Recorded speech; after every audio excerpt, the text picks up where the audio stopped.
Hello, everyone, and welcome to episode number 112 of the Peak of Serenity podcast. I am, as always, one of your hosts, Emerson, and joining me, we have my co-host, Anomoly, Hello. back from his hiatus. Yeah, I had to take a break. Just took a couple weeks off. Just needed a vacation, reset, recharge. So I was just been Yeah, sort of lying around sleeping a lot. I'm sure. I'm sure that sounds like the opposite of what you've probably been doing. No, it's been crazy here. So I guess I had another kid, which was fun. So we're on number 3 now, which is a little Exciting, crazy. exciting. Yeah. And the fun thing is so he was born about 2 weeks ago, and we get home like on a Saturday. Mm-hmm. And my oldest daughter doesn't feel well. We take her to the doctor. She has strep throat. Oh, A couple days later, my middle child now doesn't feel too well. Take her to the doctor. She has double ear infection. oh Then I God. get sick. And now my wife, I think, is sick. So for the past 2 weeks, not only have we had a new baby, who luckily has not gotten sick, which Yeah. has been awesome, but no, the entire house has been under the weather somewhat. So it's been a Wow. lot of sleepless nights, a lot of sick kids. So it's been fun. Sounds miserable. Yeah. No, I'd much rather be raiding, even if it would have been wiping to Anduin Yeah. at this point. So Speaking of Anduin, actually, so before we get into progress stuff, today we're going to be talking about the new Mythic Plus affix, which is up oh on the yeah. PTR right now for testing. It's called Shrouded, and we'll talk about the details in a bit, as well as I guess we can kind of talk about the raid nerfs while we talk about our progression and Sure. our stuff. And then there was one other thing that I think we were going to talk about, and I'm blanking on it right now. I will get to it. We'll We'll, figure it we'll out. figure it out. There's a bunch of like catch up stuff. So Yeah. But yeah, how is so you've been out for obvious reasons of the yeah. raid. How is your guild been doing? So they killed Anduin this week, Hey, which I think a bunch of people have with yeah. all the nerfs. And I was trying to check progress before we kicked off. I didn't get a chance to check. I don't think we were that close. We'd seen maybe phase 3 like handful of times the week before the nerfs, Yeah. but probably still had a solid like week. Another probably like 3 raid nights worth of prog if they did make the changes on it to actually get there. Really? Um, I think so. I mean, just based on like the consistency Okay. aspect of it. The consistency. Um, Yeah, because like I think so my guild also killed it. We killed it Friday, which is our yeah, first raid night of the week. I think we could have killed it last Sunday. Except that we lost like half of our raid night just to blasphemy. That's an yeah, exaggeration. We lost like a quarter of our raid night to blasphemy, which is like a phase one mechanic, right? We've been doing that for the whole 200 whatever pulls we had on it by the time we killed it. So losing a quarter of our raid night to a phase one mechanic that we all should already have under control is rough. yeah. Yeah. Yeah. So I mean, they finally got it down late in our raid night. So we actually got it down our second raid night this Yeah. week. And I think they only had maybe like 5 or 6 pulls. I think they were pulling Lords of Dread. Yeah. Um, but yeah, we ended up actually extending this week. So I don't know if you guys also extended, but We extended uh, after we killed Halundrus. So that actually makes a uh, lot of sense that you were getting less time on the Anduin prog, I guess, because you were reclearing. yeah, I mean, I think they killed it at 200 and like 16 pulls, I want to It's say, around or what we did. 220. Yeah, so I mean, maybe not. I think we only extended this week, although to be fair, I could be wrong. We might have extended last week Yeah. too. But yeah, I think we're just gonna. I haven't talked. To be fair, like I literally haven't talked to anybody in my guild about what's next. So Yeah. I'm assuming we're just gonna extend until death at this point, until Oh the yeah. jailer's dead. But I would that seems like the only correct thing to do given how much time clearing the first 8 bosses oh would yeah, take. Like it's just about like how much time are you going to waste just going from boss to boss to boss. yeah, Um exactly. so speaking of the nerfs, so we did get raid nerfs this week, including nerfs to Anduin, which there was a little bit of a data mining fiasco with that one, Yeah, where the initial data mined version of the changes was not the actual changes that were ultimately included. So the final round of changes, uh let's see, here's the actual notes. Actual Yeah. notes for the changes. Blasphemy increased to 12 seconds on all difficulties. On Mythic, this was 8 seconds. I think it might have been 10 seconds on Heroic. I don't know. Or maybe it's just easier on Heroic because you don't have to avoid people without the buff. Yeah. Um, Lost Soul, which is the downstairs when you go into the Kingsmorn debuff, duration increased to 40 seconds. So this is your time limit, like how long you have to complete the phase. Yeah. Um, this is actually like one of the biggest things for consistency because Anduin has that really annoying, like you have to line up two separate groups damage very precisely, and if you don't do it right, people die, you just wipe. So Right. like Kel'Thuzad had that with his intermissions. Anduin has that with the Kingsmorns. Anduin's is not as bad because you can like kill the downstairs phase and then hang out and wait for them to pull you up. It doesn't have to be like precise in the way it did on Kel'Thuzad. So it was better, but it was still very annoying. And this just makes it slightly easier to manage it without killing people. Right. Um, Wicked Star now only targets one player at a time on Mythic. This one, I Pretty honestly good. don't think that was. This is one of the. I don't feel like this was actually that big. In phase two, it's big. In phase one, it's like whatever. In phase two, it's maybe a little bit bigger. Maybe I'm underestimating the difficulty in phase two, but it didn't seem that bad. Gotcha. Uh, and then players are now invalid targets for blasphemy for 20 seconds after the effect of Lost Soul expires. It was previously 4 seconds or 6 seconds. The hotfix note says 10 seconds, but they're burying the lead here where they actually, the previous hotfix was wrong. Like it didn't work. They buffed it from 6 seconds to 10 seconds, but what they actually did is buff the, like, if you came in between that 10 seconds and 6 seconds window, you wouldn't get the um graphic for blasphemy, but you would still get targeted by blasphemy. There's like the pre-blasphemy graphic that warns you to like spread that you wouldn't get. Gotcha. But you would still then get blasphemy at the end of it, and so you would probably immediately die because you didn't think you were going to get it. Right. Right. Right. So this they actually fixed it correctly this time. And then finally, the biggest hotfix for Anduin, I think, reduced the health of Grim Reflections by 15% in Mythic. Yeah. This was one for us. It just makes it significantly easier to kill them before your CC wears off. Like just that Right. Yeah. 15%.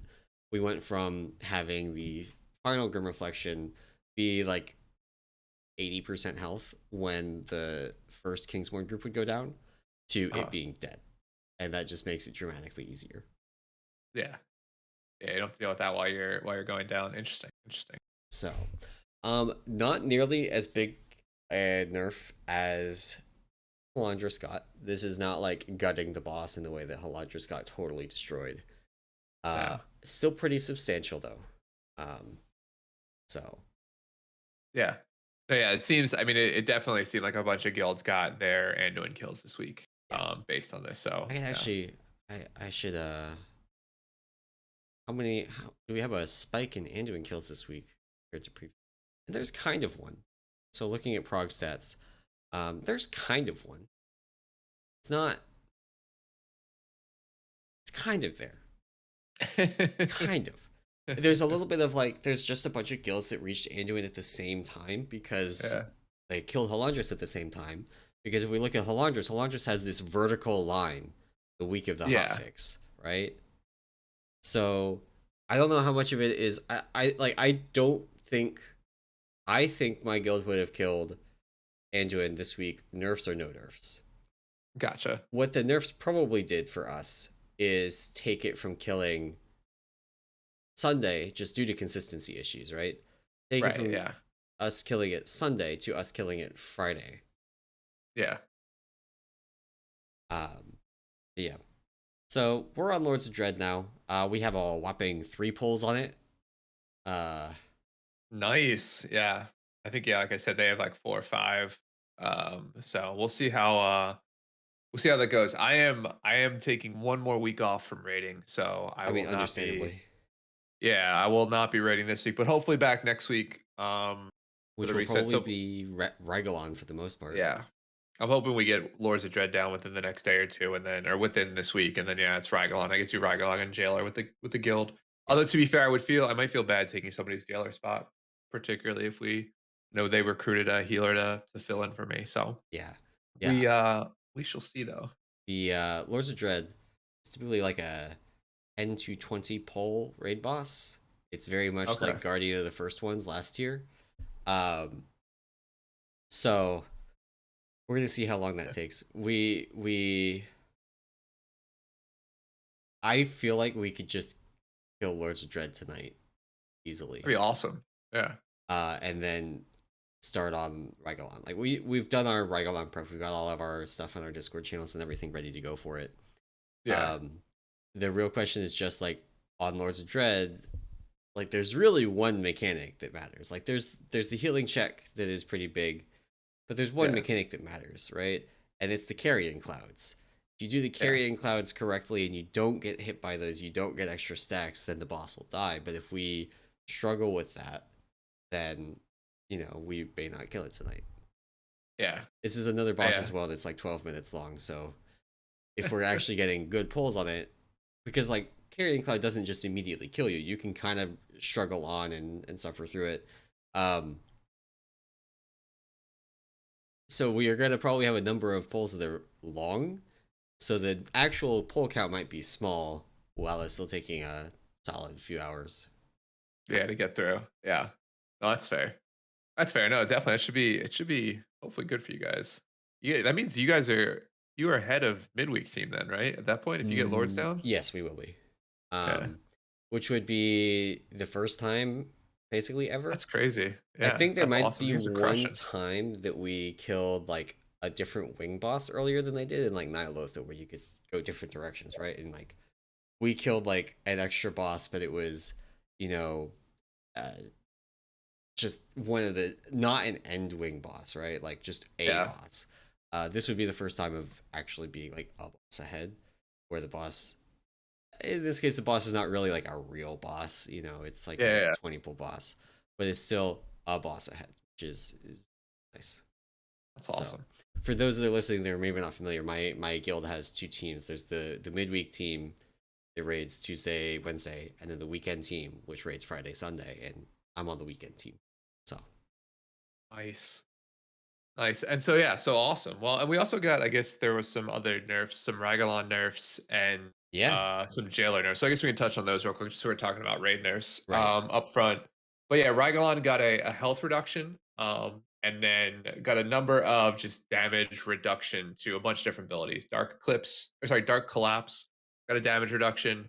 Unstable Quasar both got a radius reduction and a damage reduction, and then the Cosmetic Ejection, which is the dot, got a damage reduction. Yeah, these Um, damage reductions, by the way, so these are like 25%, they're 25%, huge. 20%, 33%. Collapsing Quasar fields also last 2 seconds longer, which Which is is nice. nice. It's going to make it slightly more, like, it gives you a little bit more flexibility in when you kill the Quasars and still have them, like, still have people be able to get in with their Dark Eclipse. Uh, Exactly. and then the health nerf is just going to make it easier to snag a kill. Maybe if things go slightly wrong, like if you have to, if you have somebody die now towards the end, you can kind of struggle Yeah. on and still beat the end of the final massive bang. Um, but yeah, this Rygolon nerfs I think are actually more significant than the Anduin ones. Yeah. Yeah. So Rygolon is just like the Sludge Fist of this tier.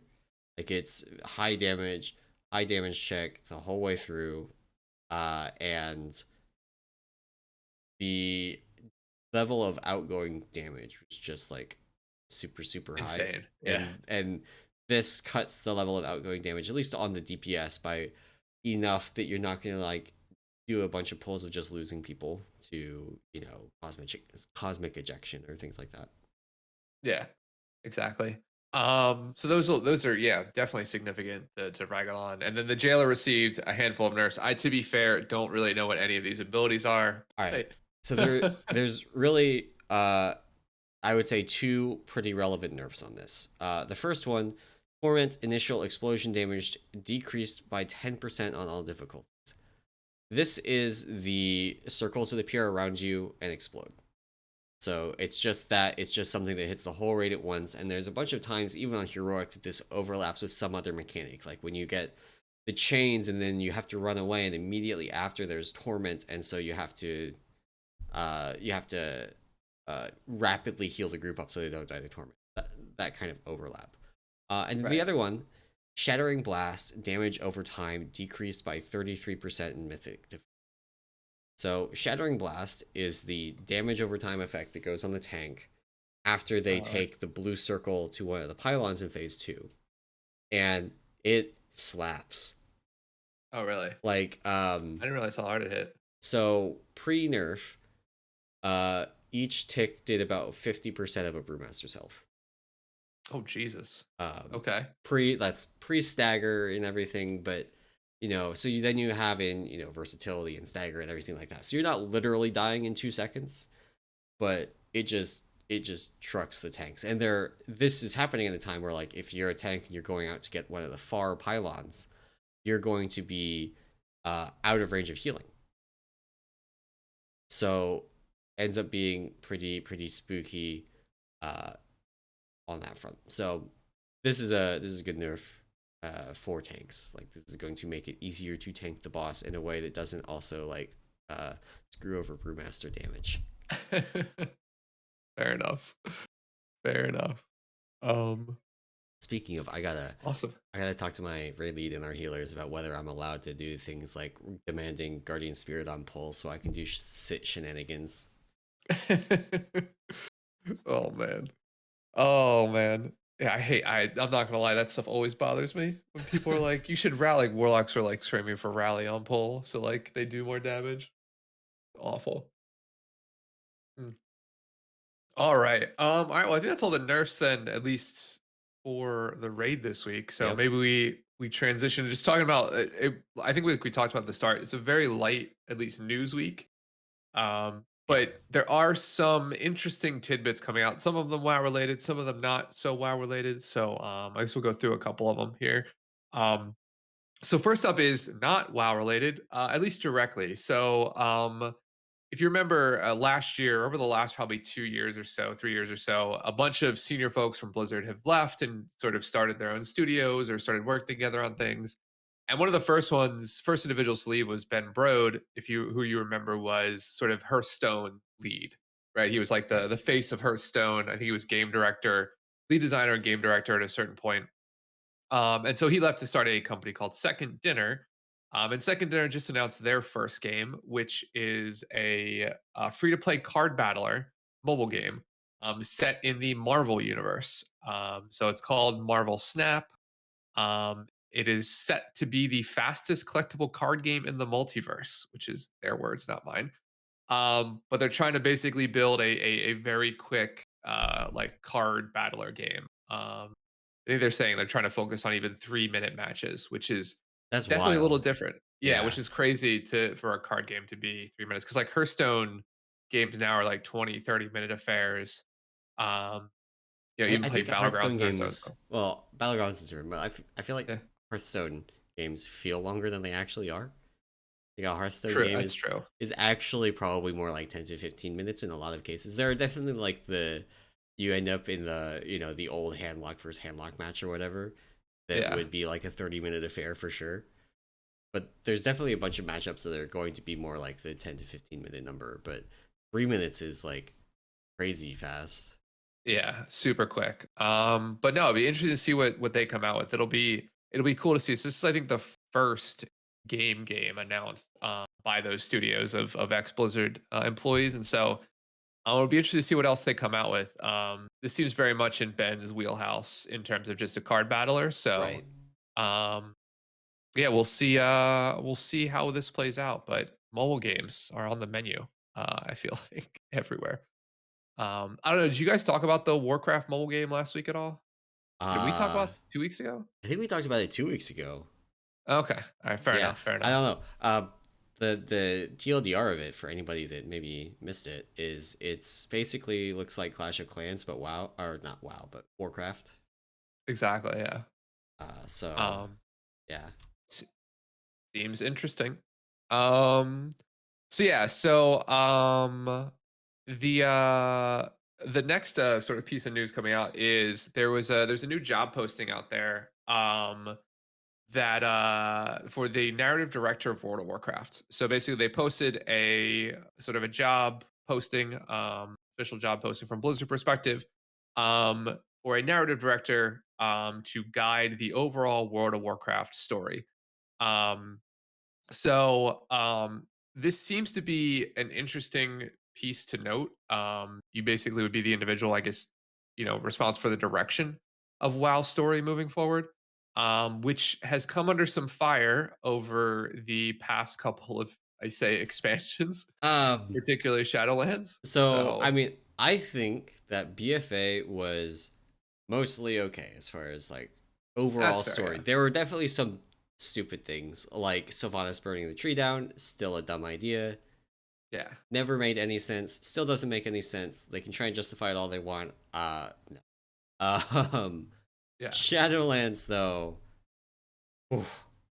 I replayed most of the campaign while leveling my mage over the past couple of weeks, and just nothing lands. Like Yeah. the main interesting thing from doing the campaign again, there's two interesting bits, and it's actually in Bastion and it's in Revendreth.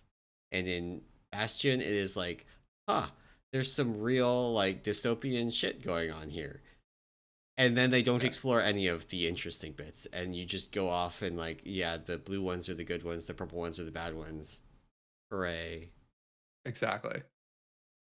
And Yeah. it's and then to the worst thing I think about the Shadowlands is that they can't just they can just retcon it. They've done it before, but they can't just pretend it doesn't exist really because they've now like everyone dies, right? There's this thing now that is like connected to everything else that's ever going to happen in WoW because they did Shadowland.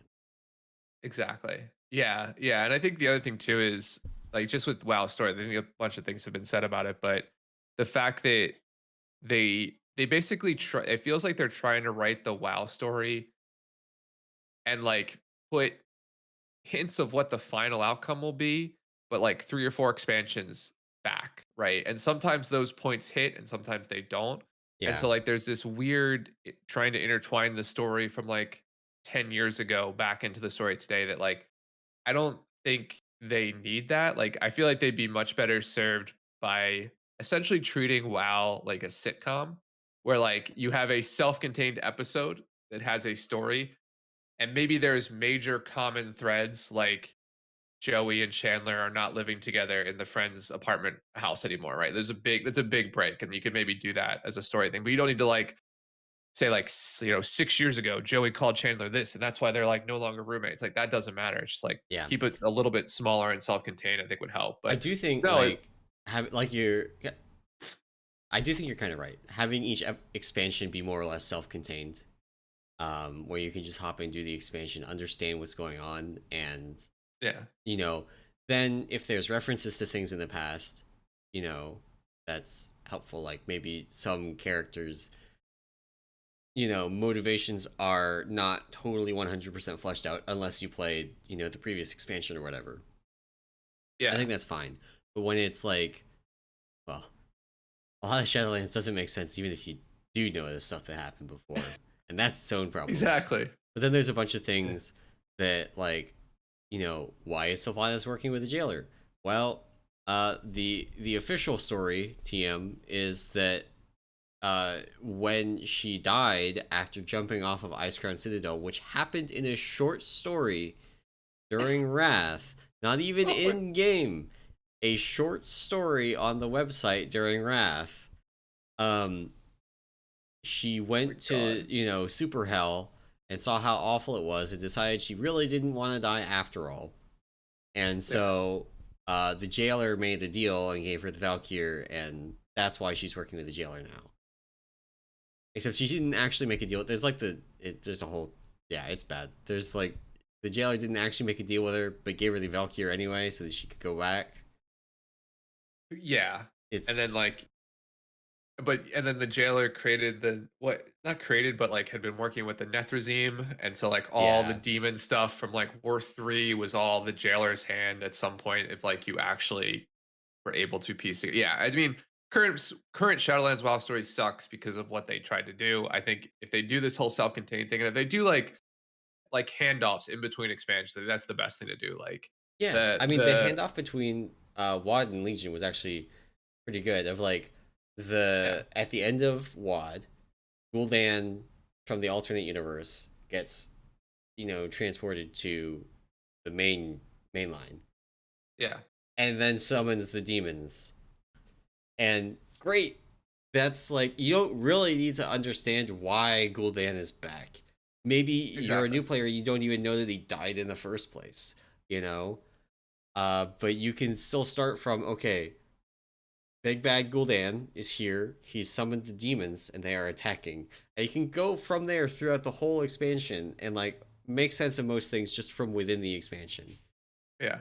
I mean, even to an extent, BFA is very similar. Where like we wanted to kill Sargeras, he stabbed the world and leaked this Azerite Yeah, fluid everywhere, and now Azerite fluids everywhere. And oh, by the way, there's a new island that is the center of the Azerite fluid, and like that is still an easier transition than Shadowlands, which I still don't know how we ended up. Like I Sylvanas mean, broke the helm and went crazy. Like yeah, I it's like yeah. end of BFA. Sylvanas leaves the Horde, and then start of Shadowlands. She's in Ice Crown, Because she needs the helm of right? domination and then shatter yeah, and then shatters it, which I guess would be fair. Like that would be her leaving the horde is a little weird, but her shattering it makes sense, and that unlocks the Shadowlands, which is fine.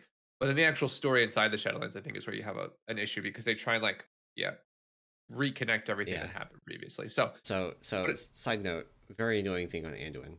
I know you haven't spent a lot of time on Anduin. So on Mythic Anduin, the blasphemy effect, you can't run into people that don't have the debuff. So it's not just other people with the debuff; it's also other people without the debuff. Except that they've got Brawl, Sylvanas, Jaina, and Bolvar running around the platform. They're not just like standing still either. They jump around and they cast spells. So like, there's definitely times when I'm like, oh, I can't run that way. There's a mage there, and then I realize, oh, that's not our mage. That's Jaina. I can run it's just past that. Jaina. Oh god, I It's hate so NPCs. troll. It's That's that's awful. that's like I didn't mind them on Sylvanas, but they needed to not be there on Anduin because of that mechanic. That mechanic It's funny. plus NPCs is just stupid. That's hilarious. But yeah, so I mean, new narrative designer on WoW. If you are a storyteller and want to get in there, go definitely check it out. Hopefully you can write some good stories for us to read through, or to really, to be fair, ignore for the most part. Classic Cool. now. Next up is a very contentious, I think, uh, a little news story, but Curseforge released a standalone client manager. So you no longer have to install Overwolf to use Curseforge. They also did a fun thing where they turned off the version 1 of their API, which wasn't a Yep. real API, just something that the community was able to reverse engineer. They finally destroyed or sort of shut it down. And you can only use their now official version 2 API, which you have to apply to get a key to use. And to be fair, they don't seem to be giving those out all willy nilly. There's this add-on manager called Cursebreaker that I had used since sometime in BFA that Yeah. is there had been like an announcement in it, hey, this is getting shut off, whatever. They shut off the V1 API. There's now like an issue on their bug tracker where the author commented like expected update in June and it might get turned Oh, back on. So like it may be that they got a key and they're like, okay, I need some time to migrate things over to V2 API, which would be yeah. kind of neat. That'd be cool. I also used Cursebreaker, which would be nice to get back to. I mean, I to be fair, I use the Curseforge like Overwolf add-on manager now, That's which is like whatever. The only nice part about Cursebreaker and like a third party one is it included like Elve updates mhm. and like some of the add-ons that I use from like GitHub, like BDUI and stuff like that. So like that was the only nice part about that I enjoyed using those is that it included updates from like more than just Curseforge. Hmm. Um, and so now I just sort of I just log into the game every week and it's like your elf is out of date. And I'm like, I just don't care enough to update it. So Yep. I'm probably gonna install that because obviously Cursebreaker doesn't work right now. There's actually just a new WeakAuras version that came out, a major update, so I want to grab that. oh yeah, 4.0 nested groups. It's Nested huge. groups, yeah. I remember Rivers being asked about this in Legion and being like, no. Yeah. And then he got asked again a while later. And he was like, maybe. And he got asked again a while later, and he's like, so and so is actually working on that. And it turns out it like I said, a huge undertaking. Yeah. Half a I think it decade later. yeah, I think it was like one of the most requested features, I feel like, or has been for a while. And Yeah. yeah, it seems super, super difficult. So Yeah. But it's in. So anyway, I'm probably going to grab the non-Overwolf client. Um so yeah. nice. Nice. Well, cool. Well, that is the CurseForge update. I guess get your, I don't know, terrible UI updater or add-on updater from them. Next up is MDI Season 3 Last Stand tournament is this weekend. So it's actually going on right now. We were talking about this a little bit. We were like sort of pinging back and forth too yesterday. We are talking about what to talk about today. I love this tournament format. So for those of you who don't know, so the typical MDI format is a head-to-head, one dungeon, or over the course of I think best of 3 dungeons or best of 5 dungeons, 2 teams battle it out. If you finish the dungeon first, you win, and then you go to the next map or the next dungeon, right? In the Last Stand tournament, though, the way that they set it up is you basically have 6 dungeons, I think it is, to run over the course of 3 days. And then they basically, whatever your best time is across all 6, the team with the lowest cumulative time wins. And so you basically get, I think, 6 hours per day for 3 straight days to run the dungeons in any order you want and get as low of a time as you can, set of times as you And can. and these aren't just Shadowlands dungeons, right? Like I think you were saying that they had Neltharian's Lair in the list. Yeah, so 5 of the 6 are Shadowlands, but then yeah, Nelth Slayer is the one extra one that they've added, which I think is cool. It's like a 21 Nelths with like I think it's bursting and something else is the affixes. And so yeah, and these are not like 16s or 17s. They're like I think they're all between like 20 and 23 Okay, are yeah. like the key level. So they're higher. Than Yeah. normal. But no, it's a cool tournament to watch because what you can do is, and they're showing POVs from all the different teams, and they have spectators in all the different teams dungeons. So like you get to see a team basically like I watched one team for probably an hour yesterday, basically wipe on the first pull of Sanguine Depths for like 30 minutes because like the idea was they needed to get through like basically pulling almost all the trash to the first boss or into the first boss. And you just watch them like try and get there and die and try and get there and die. But like the idea is like if you nail that first pull, then the rest of the dungeon is fairly, straightforward. So Right. um but yeah, no, and then watching a team also in Sanguine Depths know they had the fastest time but wanted to better it. So like they had the fastest time by like a minute and a half, but with had 3 deaths. Okay. So they ran it a couple more times to basically do like a 0 death and they shaved off another minute from their one Nice. dungeon. So yeah, no, it's definitely an interesting tournament. It's interesting too of like watching teams see one team do a really good time on a dungeon and then like use the overnight time and come back. Like if you post the team that posted one of the best times on Friday, one of their teams came in and tried their exact same route on Saturday to try and nail it and get like a similar time. So it's a really cool format to me because like there's not that idea of like in the typical MDI format, when you have a head-to-head matchup, it's like as soon as one team wipes, generally like the other team is going to win that dungeon. Yeah. Like, The other team, it is the um, other team's game to throw at that point. exactly, and it's with the way that these teams play. Like, if you don't wipe on the tough pull, then you are fine for the rest of the dungeon. And it's sort of at that point, it's like, well, I can either sit here and watch the remainder of like the 18 minutes of this dungeon, or I can go do something else and come back when the next dungeon starts. And Right. um, yeah, it's sort of a little boring in my mind, but I don't know. I'm a huge fan of the Last 10 tournament. Probably watch it after we get off the podcast and see the end of the Yeah. day here. So W Omega Lol is crushing, but they haven't. Nobody's done Nell Slayer yet. They've saved that for last, so we'll see how that goes today. I'm really curious how that is going to go because so much of I mean, I guess they're not doing it at the crazy high key levels that they were doing in Legion, where you had to like outrange the stone throwers or the pelters. You had to Yeah. outrange the pelters so that they would run and follow the tank, and the tank had to stay out of range of them all the time, but also keep threat on them, which you could do in Legion because tank threat was significantly better. Yeah. Fix it, Blizz. But the the pelters still hit really hard. So if it's especially if it's a fortified key, I would not be surprised to see some like misdirect stuff just to like give tanks big initial threat and then tank runs away so that pelters murder the group. Yeah. Yeah, I forget if it's tyrannical or fortified for the dungeon, but no, they had just started pulling, so I only got to see like the first pull or into the first boss for the first group that was doing it. So Yeah, um but yeah, no, it was last stand tournament going on. Check it out. It's really fun. I think the winner or I don't think the winner of today gets a spot in the grand finals MDI, the final gotcha. tournament. Um so yeah. So as a note, the actual grand finals of the MDI is in actually almost a month. Longer Yeah. time than I expected. June 16th to 17th, which is Thursday, Friday, 4 weeks from now. Yeah. I'd say it actually is a lot like longer break, but I guess just to get some hype up and give some teams some time to practice, right? Yeah.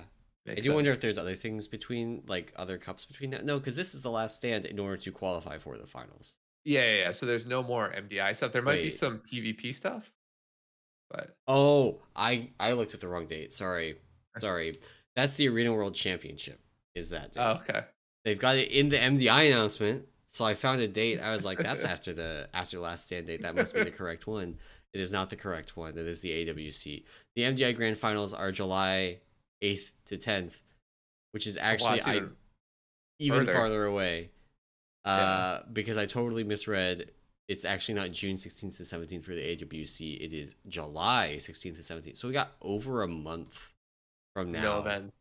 until the MDI Global Finals, which is kind of wild. Yeah, I guess they're sort of just end of season stuff, trying to push it out. Not too much between then and now. So um but cool, yeah. I'd say check out the rest of the tournament today. Check out some of the runs. It's been fun to sort of follow along and watch it for sure. Um, so cool. So then moving right along, one thing I wanted to just touch on, and we don't spend too much time here, but BDGG, Big Dumb Golden Guardians or game. I don't know, Big Dumb Game, Yeah, whatever. yeah. The team formerly known as Big Dumb Guild. Yeah. But they had an interview that they did with Wowhead. A couple of their raiders got together and they sort of asked some questions about, the raid, basically favorite bosses, how they like the overall raid, most of like how they thought of the tier, things like that. And I think the only thing to keep in mind is like they basically called out Halandris and Rygalon as sort of the top fights of the tier. Um, Yeah, Basically as sort of like the pinnacles. Um, Talked a little bit about Lords of Dread and Pantheon sort of being low points in terms of sort of bosses within the tier, which I think we've talked. I mean, I haven't done Lords at all, but I know Pantheon was one of my least favorite fights just because it's mechanic vomit. yeah. Like it just It's doesn't make sense, and it's just mechanics on top of mechanics. yeah. And then Lord seems like it doesn't change much from the heroic to It's mythic really fight. so. So There's a couple things, and really the main things are um the sleepy fields. You have to be really good about positioning well. That's like oh as yeah, the I think the mechanic change is that they don't expire anymore. Maybe so. Like you just have to be really good about positioning because the fight is going to be so long that you have to use the whole room. Um, right, yeah. and then the just all of the extra carrion swarm things, like the carrion swarm just sending out like 8 things instead of the 4 from heroic or the 1 from normal. Yeah. Yeah. No, that's true. That I guess that is slightly different. Yeah. So but I mean, they were not high, I'd say, on those two Yeah, bosses, yeah, based on the interview. And then I guess the only other thing is they did talk a little bit about like just the length of the tier. And the fact that like the tier would have probably been better served with not 3 or 4 like 100 plus pull bosses, right? Yeah. I think what they were sort of saying is like it's fine to have, end boss be your 2 to 300 pull boss, boss or two before that be in like the 100 to 200 range, right? Do like Yeah. two bosses there, and then everything else sub 100 pulls. That'll just help in general with burnout and things like that. Yeah. They also mentioned the fact that like heroic splits being so important Yeah. that a lot of time was spent not even in Mythic progressing. It was sort of just getting those tier sets, which Yeah. I think it's just going to be a function of having tier sets, right? Is that like, I don't agree with no? that. So there's two things that caused it. One is that they didn't have the last two bosses, and BDGG Yeah. brings this up. They didn't have the last two bosses available for Heroic Week, so they couldn't actually finish their heroic splits during Heroic Week. They had to do some during Mythic. If Yeah. they had all the tier bosses available during Heroic Week, then they would have finished their splits during Mythic Week. They would have gone straight into Mythic. Um, Maybe they would have done some heroic splits after the first few Mythic bosses in order to pick up any tier sets that they had missed. Yeah. Um, And then the second thing is just the like size of the tier bonuses, right? Like I've mentioned this a few Yeah. times on this podcast. Like the tier bonuses are so big this tier that not having it is basically throwing. Like Yeah. and they in respect to loot, they did bring this up, or in respect to the difficulty, they brought this up as well, where it's like the raid was clearly tuned around having double legendary and 4-piece tier sets, which then having the double legendary not even available until the third week of Mythic is But Blizzard made a mistake on that one.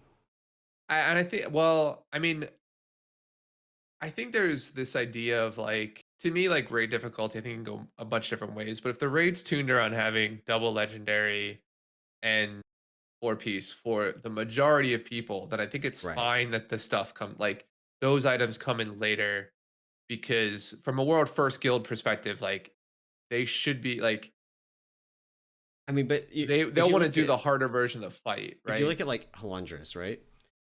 That boss had its health nerfed before anybody killed it. Oh no, and I think so. I will say that Blizzard in general tuning this tier overshot the mark Yeah. across the board, right? I But think I think at the same time, like if you're going to design a raid around having specific items, yeah. then it's fine if those items come in later if the idea is you're designing the raid fights for the majority of players, not for Yeah. like you're not designing two versions of a fight. You're not designing the like world first version of the fight and then you're designing like the everybody else version, At the right? same time, they kind of are designing two versions of the fight when in every tier, because the experience of the world first raiders is so different from what we experience, right? Like when we That's get to a fair. boss and just our whole raid, like we don't do splits really or anything, and our whole raid is like, 275 or above, and people have max conduits, and we just like have double legendaries and things now. So and then of course there's nerfs, Yeah. there's a pretty big difference there between what the world first raiders have versus what we get. No, I mean, I guess that's true. As I'm talking through this, I mean, they technically do design it both ways. I don't know. I mean, I still just don't. I don't know. I'm of the opinion that like it's fine if there's certain power increases that come later on, Yeah. even if fights were designed around having those things. I think if they come later on, they just need to not. Well, okay. I think we need to be clear on what we mean by designed around, right? Like, because if it's Yeah. designed for the world first around having them, then I think that's a problem, because it means Oh, that they agreed. just Yeah, yeah, can't yeah. they just can't kill them really unless they break the fight in some way without Right. having those items that are time gated.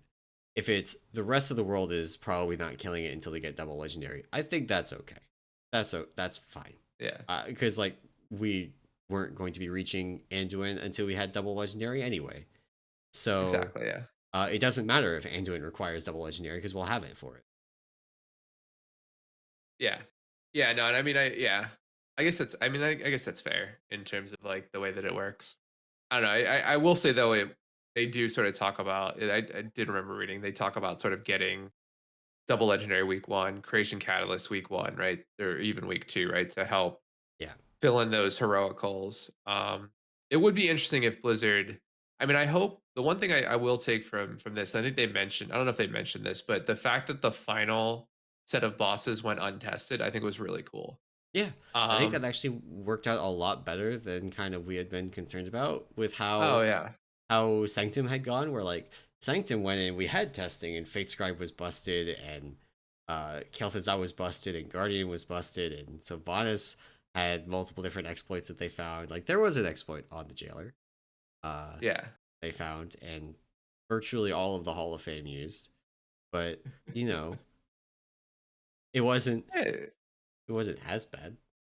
no, it is what it is. No, I think, and I think too, like, I hope they could at least continue that. And but I would agree with their assessment that splitting the raid by a week is not fun.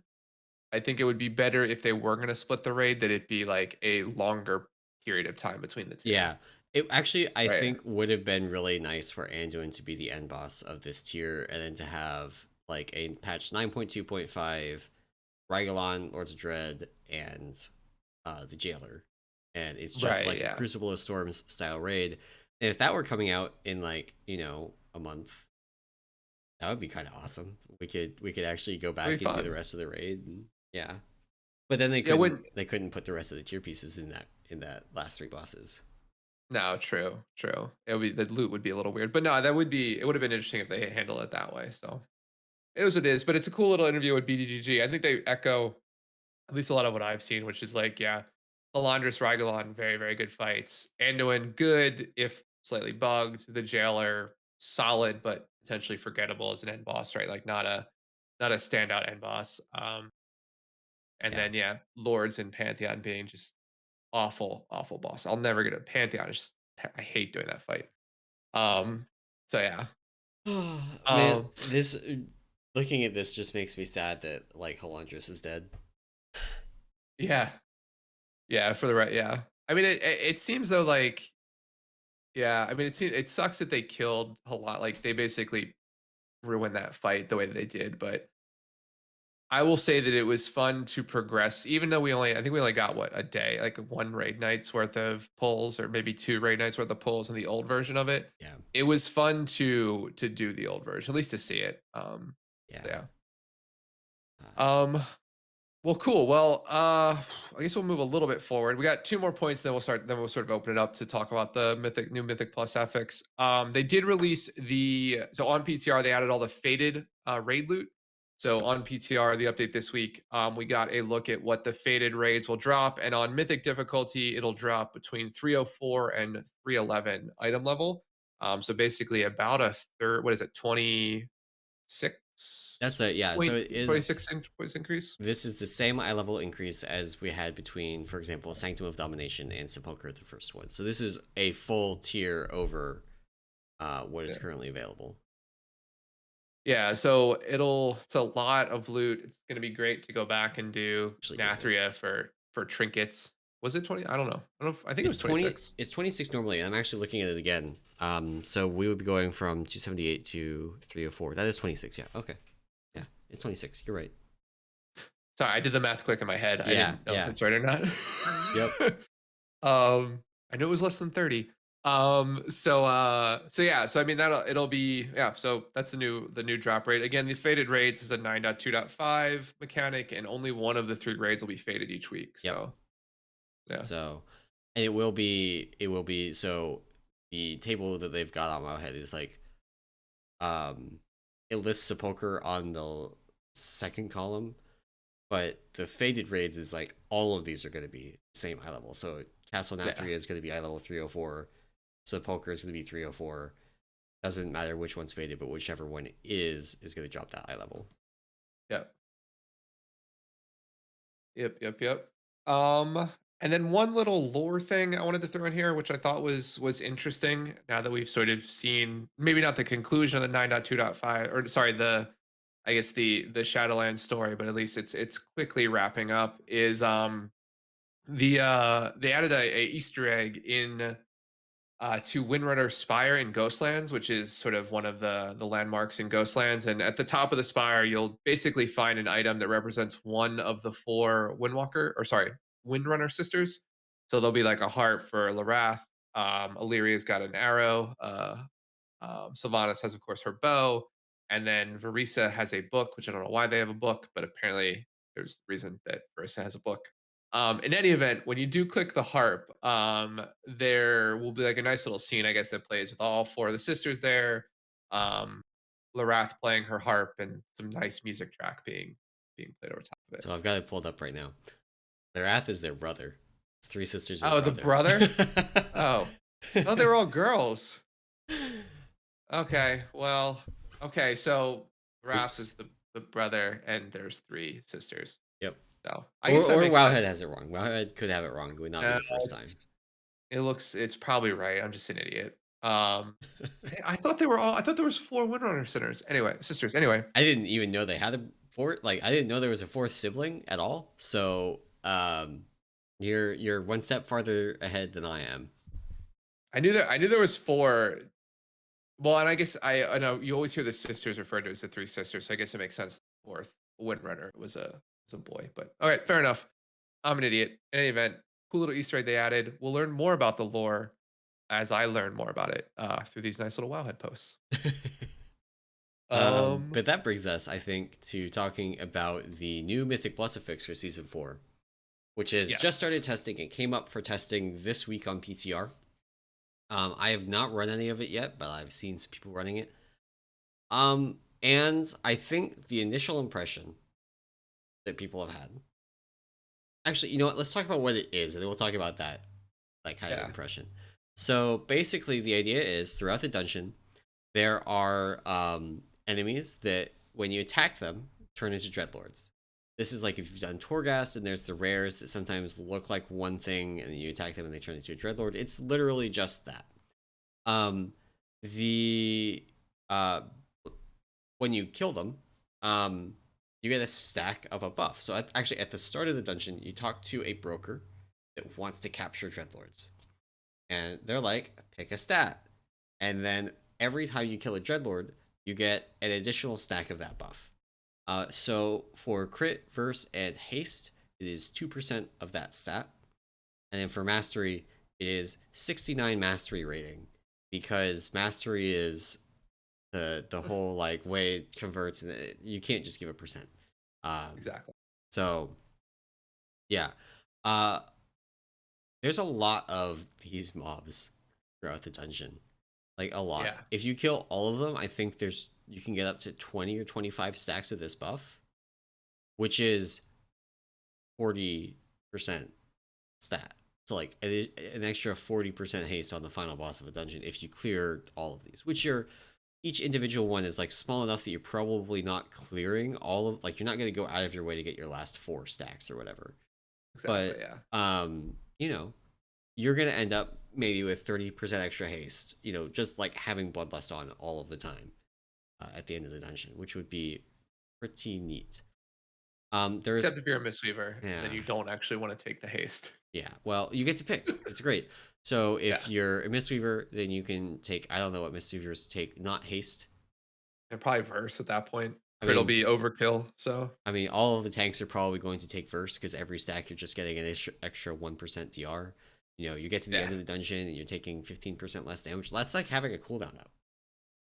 yeah, So I think verse at higher keys will probably end up being the stat of choice for most classes. I know yeah, Mistweavers will generally probably take it if you're pushing any sort of key. So yeah.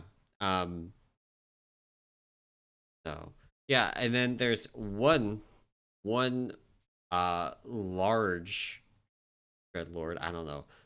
There's a named one in the dungeon that when you trigger it turns into a little mini boss that has more health, has some extra spells.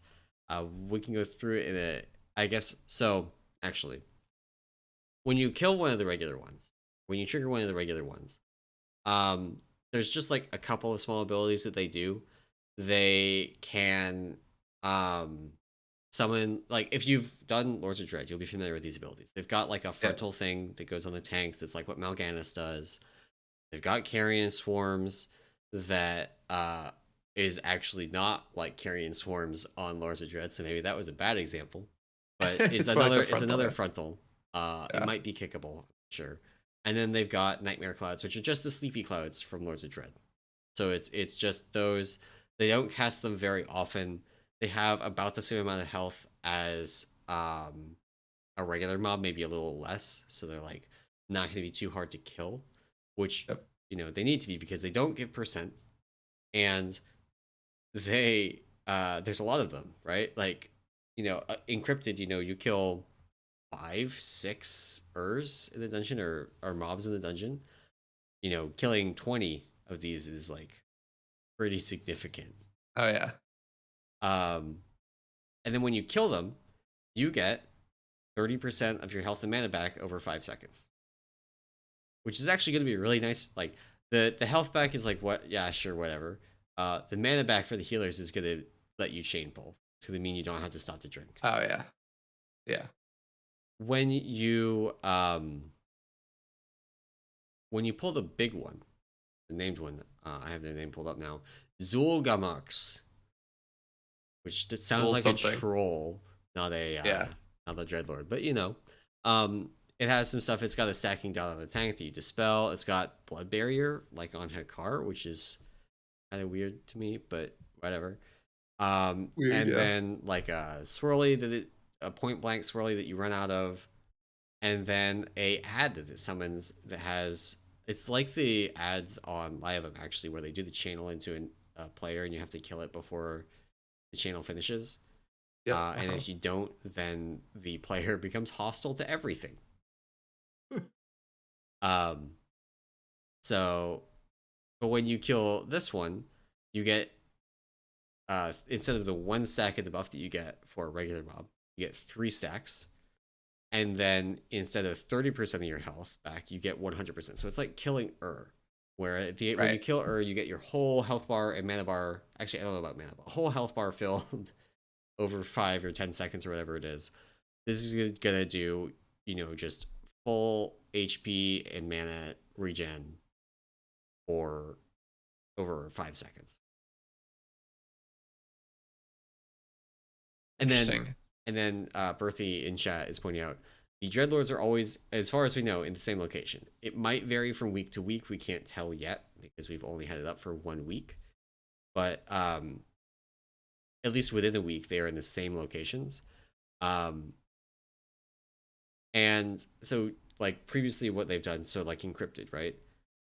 It's in the same spots every week, all the time, which I actually like. It's not maybe great for people that are only running keys, but for people that just want to run some keys, it makes it easier to pick up and learn. Because like I know the encrypted spawns after the second boss in Mists are always going to be there in the same locations, right? Right. Yeah. So having them be in fixed locations is going to be good.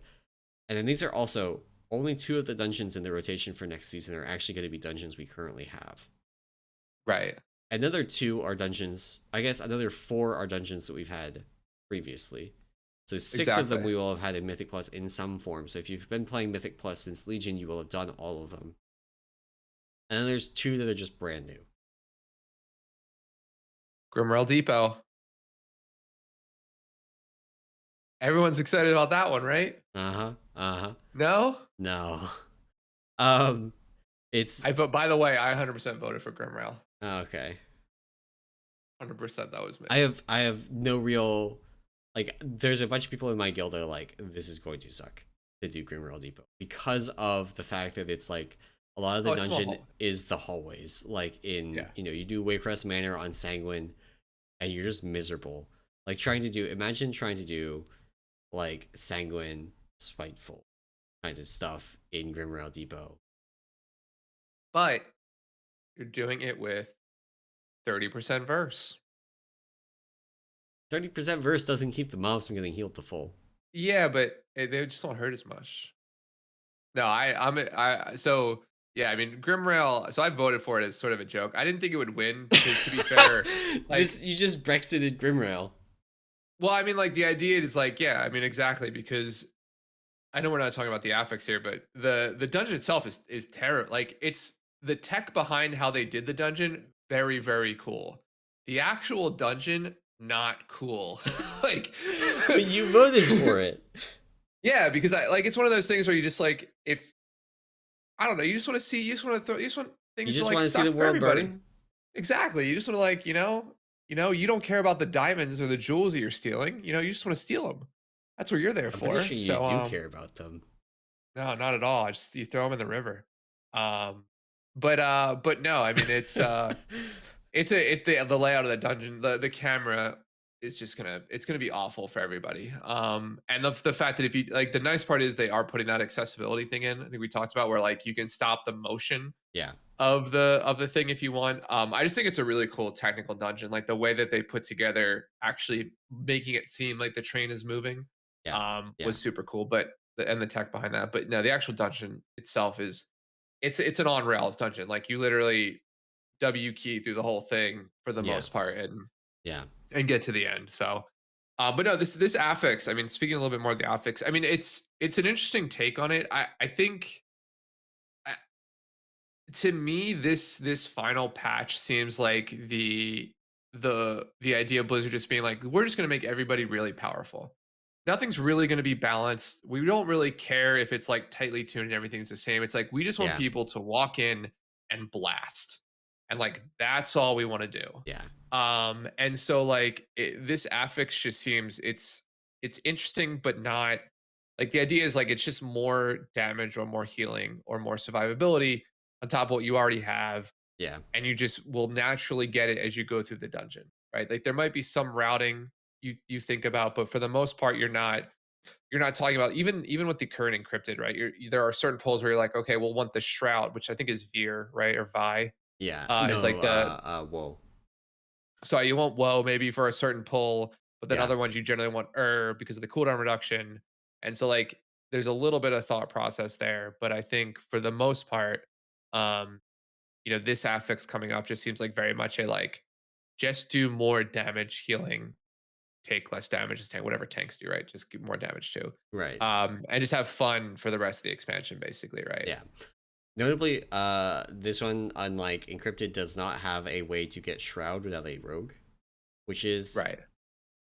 kind of disappointing. There's going to be a bunch of stuff that we do now, like in a bunch of dungeons now, we use Woe to do rogue skips and just like guild keys without actually having to have a rogue here, which is nice. Yeah. Um, but oh well. The thing I've kind of been hearing is that the affix is very like it's not very impactful in the way that like encrypted is pretty impactful where lets you do some silly things and woe is like Yeah. crazy good and like you look back at something like prideful where like your entire key was defined around prideful, which is probably too far in that impactful direction. Like if you screwed up prideful, your key was dead.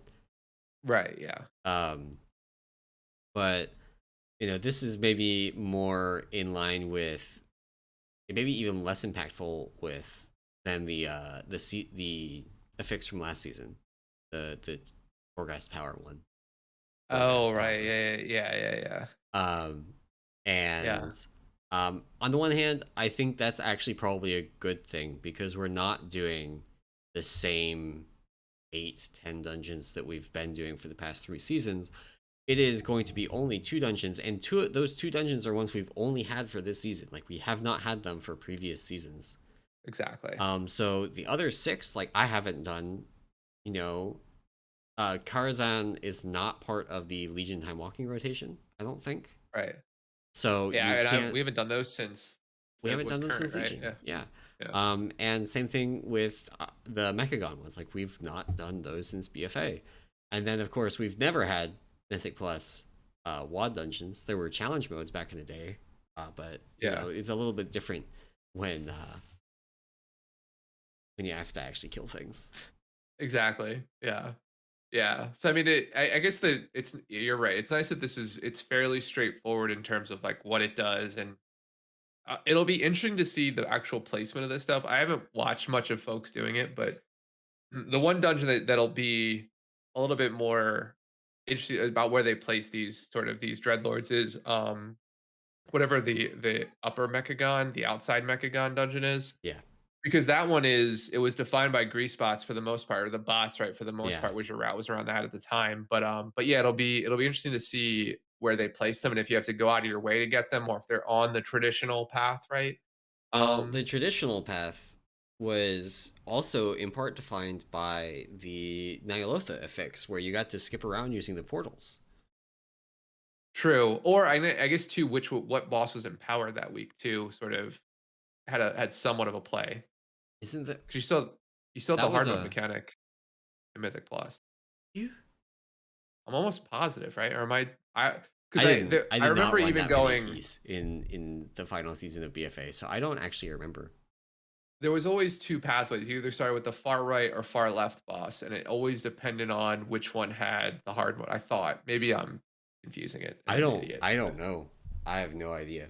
But I I know guess we'll we find would go out in left or season right four. off the But pull. Yeah. uh, Yeah, we'll find I out. But I I love that dungeon, by the way. I love both Mechagons for some reason.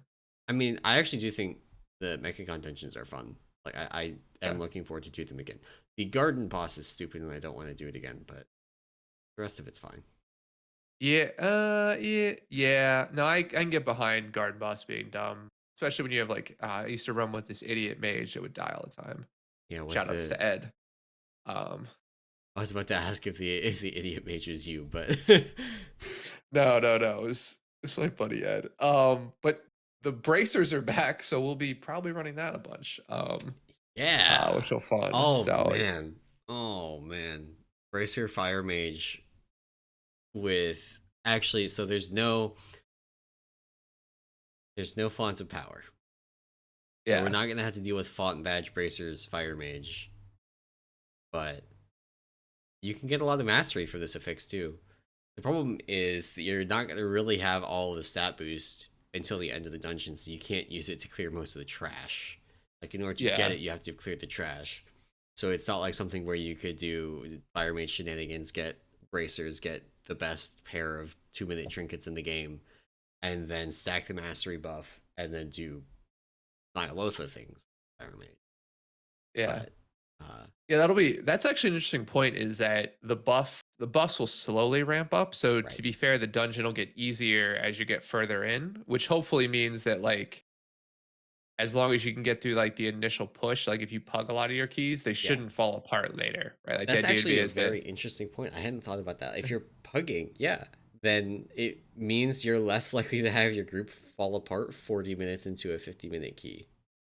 exactly, yeah, because you'll be at your strongest at that point as a group. So if you've gotten through everything previous, yeah, which then also begs the question is what is the overtime mechanic, right? Because like currently, if you go over time, you get to spawn in like one of the encrypted mobs, right, and kill it and get the buff. So um Hmm. it'll be interesting to see like what the overtime mechanic is with this one. Is it just you get whatever 25 or 30 stacks immediately? Like I'm wondering. It could just reset your bloodlust cooldown. That's true too. Yeah. Like I That's don't true think too. they need the other piece. Like with Yeah. Prideful, they kind of needed it because with Prideful, um, the buff was a major part of being able to complete some dungeons. Like if you didn't Right. have your Prideful buff for Hakar, you were screwed. Right. Yeah. Um, but this isn't going to really do that. Like if you wipe on Hakar, you're still going to have your 20 stacks of the buff or whatever. You can go back in, and the big limiter is do you have Bloodlust or not? And I don't even know if Hakar is like the limiter boss anymore. But Right. if you go you're at a boss and you wipe to it, in your overtime, just being able to reset Bloodlust is, I think, enough. That's fair. That's fair. That's fair. Yeah. Yeah, but I mean, it'll be interesting to see how like what people's general takes are on this. Is like we get to play with it a little bit more because I mean, it definitely is new. It just doesn't seem, I think, to your point, extremely impactful. Like you're not going to change a bunch around it. Yeah, But it is a nice, like, just slow. We'll say slow, but it's just a nice power increase over the course of a dungeon. yeah, Um, which I think is, I think what you'd want, right? Because I think that's the worst part about, particularly going back in time, right? Like if we think about just like not just the like the more social or like what's the word I'm looking for? Like the perception point of like we've done these dungeons, these older dungeons before. we are 10 levels higher in a lot of cases, or like 20 levels Yeah. higher than we've done them the first time. So like, let's not make this final season too difficult.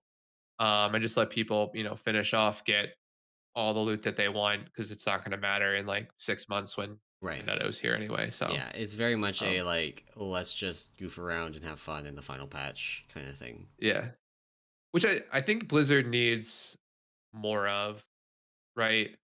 Like I think that's the one thing that I think I miss a little bit. I don't know if WoW was ever like this, and I in my mind it was at one point, It but was like certainly like this to some degree in Burning Crusade, that's because fair. everything was just significantly easier. It just Yeah, was. Like there's people that have tanked bosses and off tanked bosses as shaman. Shaman do not have yeah, a tank spec. Um, so it's just S- easier. Like yeah, you could get away with doing silly shit because you could. So like you could go out of your way and like gear up your paladin and then like two-hand tank some bosses. And would it be yeah. optimal? Maybe not, but you could do it. I know that you can because it's currently the rank one protection paladin for all of Black Temple ran a two-handed weapon. I've received many complaints about it. That's hilarious. Yeah, that's funny. Yeah, but I think this is sort of the patch. Maybe they let you be a little bit more silly, um and maybe not care as much. I don't know. It would be, yeah. So we'll see. I mean, it's just, this seems to be like their final hurrah before 10.0 comes out and we get Dragonflight and things like that. So um yeah. Speaking of, I mean, not much by the way. I don't know if you had any more to say about the affix, but Not speaking of really. Dragonflight, there hasn't been too much news over the past 2 weeks on It's been that quiet. in particular. Yeah. I'm still, so I don't know if you, I don't know if I don't think this was a part of our predictions, but I threw out there, I don't know if it was on Twitter or in Discord or something, that I foresee alpha before the end of May, which that was my prediction, which doesn't leave much time. Essentially, it leaves this week for it to come out. I would love it if it came out this next week because I expect to get an alpha and Yeah, I would love to hop in and goof around. that's, yeah. So but yeah, that was my prediction. But no, I mean I think, yeah, this final affix is sort of them just being like, we need something interesting, sort of on brand for what the end of the expansion should be, and need it quick and implement it quickly, because we don't want to spend too much time here with it. Yeah. Because they're probably putting in a ton of work to get like Grimrail. And what was the other dungeon? It was Grimrail. What was the other? Iron Docks. uh Iron Docks, to get those just functional in the current Mythic Plus sort of Yeah. construct. So Yeah. that's Which probably is where a ton of their time was spent. Iron Docks is also going to have like the cannons thing from whatever the Oh, this stupid video. prison dungeon was last expansion. Oh, I've yeah. blocked it out I of my hate that mind. dungeon. But Yes, the multi levels. you're Yeah, gonna be able to use the Iron Stars to murder a whole bunch of trash. yeah, So that's gonna be something that there are like that's the kind of thing where nobody's done these keys as Mythic Plus, right? yeah, So figuring out what to do with that is going to be an interesting part of just doing keys. Uh, yeah. next, at least for people that aren't like me that just copy whatever I get told to do. Yeah. No, it'll be fun to see what exactly they do, because the only, maybe not the interesting part, but from my recollection, there's not much trash between the first boss and the stars. And then I don't know if you can pull the trash, and the trash after the stars is sort of locked in place, or set spawns where like you move from point to point and trash spawns it on top of you. Hmm. Because like the part after the stars, you're like hiding from the ship cannons that are pelting you. Yeah, It's like line of sight, kill trash, move to the next safe spot, line I of sight, kill vaguely trash. remember that. Yeah, Yeah. So I uh, don't know how much trash I'll actually be able to use the stars with, but I guess if you skip a bunch in the beginning, kill the first boss, and then backtrack bring and that, pull trash in, that might be the way you do or it. do the old like tank gets on the spinny ball and goes zooming forward and then comes back with all the trash. Like That's there's true. the fixed safe spots, but if you go back to where the stars are, then you That's can true. bring the trash back with you in theory. I don't know if it'll actually work that way in practice. It's one of those things that like why would you ever try and do that? Like it's just not something you needed to do in CMs. Exactly. Yeah. Because yeah, the times. requirements weren't too difficult. So, um, but yeah, no, it'll be fun to see what we kind of do with the old dungeons, and it'll be fun to play around with this affix. It seems like I said, there's not much thought that goes into it. I feel like so Yeah. a good end of expansion, just straight power buff type, Yeah. affix. So, Yeah. um, Would honestly be kind of nice if maybe just the initial buff were just slightly bigger. Like when you talk to the broker at the start, you get one stack of the buff. But uh-huh. then maybe that's just on your route. Like maybe it's the kind of thing where, you're in a hypothetical the other side equivalent where your route is going to Ardenweald first in order to pick up more of the Dreadlords because there's just a bunch there. I guess we can Yeah. talk about the lower Mechagon, the outdoors Mechagon, where you maybe your route is like maybe we go to the slime side first because there's just a bunch of Dreadlords over there and we just like get to 10-15 stacks of the buff before we really do anything else. And then we go and grab Right. our bots, and that's actually one where those Shock lightning bots. bots are gonna be Shock bots. are gonna Oh, be oh man. Shock bots with an extra 40% versatility are gonna be absolutely blasting. oh yeah. I forget. Yeah, I hope the bots are active because The that bots was the have other. to be That was the other. active. Yeah, that was the other fun part about that dungeon was how much damage those bots did, and as a healer, it was nice to contribute, but also AFK most of things. So let the bot do the dirty work. I do know that the route that I did in that dungeon in 8.3 is not going to work next season because it was entirely like you had to have the Nihilotha things. So and you had to have not Right. only not the Nihilotha things but two back-to-back Nihilotha. Like we took one of them to the other one, then grabbed that Yeah. one and took that one to the end boss. And so we're not going to be able to do that. Like that's Right. a double rogue kind of scenario, and even then, like the Nihilotha things let you go past mobs that have true sight. You can't do that with a rogue. Yeah. So Yeah. it's gonna be Because you very have all those interesting. stealth mobs. As you cross between like the boss and the arena, the two Yeah, things go up to that one that was on the one side of the entrance to the final boss. yeah, Yeah, those were fun times. yeah. I do like those dungeons though. Like I am looking forward to Yeah. next season. I am looking forward to not running the current slate of dungeons. Yeah, which I think, and it's a cool concept that I think they're taking into 10.0 is if we think about just a little bit in the future of like the fact that, I mean, it sucks that I think opening season of Mythic Plus in 10.0 is not going to contain all the new dungeons. Yeah, That's sort of a bit of a bummer, but it's cool that they're sort of expanding the concept of like bringing back older dungeons into current content. Um, which I think something we've talked about of like, there's so much content in WoW that literally is just wasted yeah, because they don't like, and it's so easy to incorporate into like the current stuff. Like you don't.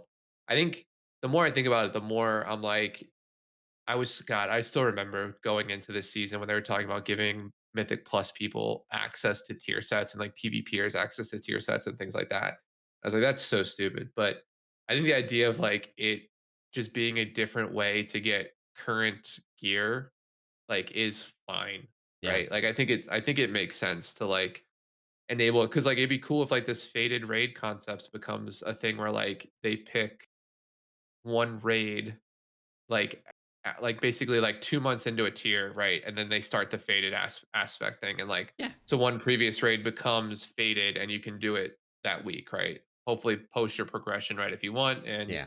you get access to like a bunch of cool loot or things like that. So Yep, and yeah, also doing this gives access to there's basically it's trinkets. It's trinkets are the big thing. that's Like true. Yeah, trinkets are the like trading cards of WoW that people collect and do things with, and it's not very fun to get the same trading card but with bigger numbers on it. But it's pretty fun to collect all the different trading cards, and so being able to go and get just a different set of them next yeah. season is going to be pretty neat, even if one of those is modular platinum plating. Yeah, I mean it'll be nice that I don't have to run Theater of Pain 30 times at the start of every season just to get a ruby because ruby's good no matter what, or like Yeah, having to run mist just to get a changeling because changeling's good no matter what. So yeah, no, I think throwing that, like giving that ability or that sort of idea is cool. I think too, I'll be completely honest with you, I would be fine in a world where like raid trinkets, there's like only one good raid trinket and like your other trinket comes from Mythic Plus. Like I think that's an interesting way to like spread content out, which I think that would be bad personally. Well, well, maybe it it wouldn't already be. occurs today though. So like the idea is it's no different than today. It's just Well, it is different than today though, because like there's one good trinket for tanks from keys. It is, and the rest of them are just DPS trinkets, right? So like yeah. the one good tank trinket from keys is Blood Spattered Scale from the other side. But the actual trinkets that you want to run if you're a tank are, well, it depends on the fight. But like right now, going into Ragallon, I'm going to be running probably Aegis and Reactive Defense Matrix from last year. But like that was the big game setup last year. I guess now we also have Codex. So the max DPS thing to do for a tank on Ragallon is like Reactive Defense Matrix and Codex are the first technique. One of uh-huh. which is from last year, one of which is from a key. Neither of which are from Sepulcher, the first ones, because Sepulcher, the first ones, does not have good trinkets. Right, but like that's a my point was more of like in a world where like you want to do other content, like I'm fine with my best trinket or one of my two best trinkets coming from Mythic Plus and Oh yeah, like I the am. other I one am. coming from a Yes. raid, right? Like not that Not they that. should start the design around that, but like the idea of having to do Mythic Plus Yeah. because this one dungeon is now in the rotation that has a very good trinket that Yeah. I think that's we'll use perfectly for this fine. season is Yeah, cool. I Like think it's that's just good. I agree with that. yeah. I thought you were saying And like there should only really they should just like only have one good, like they should have like one trinket from raid and it should be really good kind of thing. oh no. It was more of just like the idea of like Yeah. having to equip non-raid things. I think is Yeah. I'm slowly losing that mentality of myself, which I'm very much the type of person. I'm like, if I want to do raids, I only want to raid, and I want all my loot to come from raid. I want the best loot to be from raid. Yeah. It's a very old way I think of thinking about the game. Yeah. I mean, And so I think I didn't wear raid trinkets for most of last expansion because they were just awful. yeah, I don't think I Like, can't. do you Yeah, remember the Cahoon trinket? The one that spawned the little tentacle boy that would shoot things for yes, you, and how yes, awful that was. yes. I do remember that. Yes. Yes. Yes. Oh, that was last expansion. Yeah, that was last That expansion. was last expansion.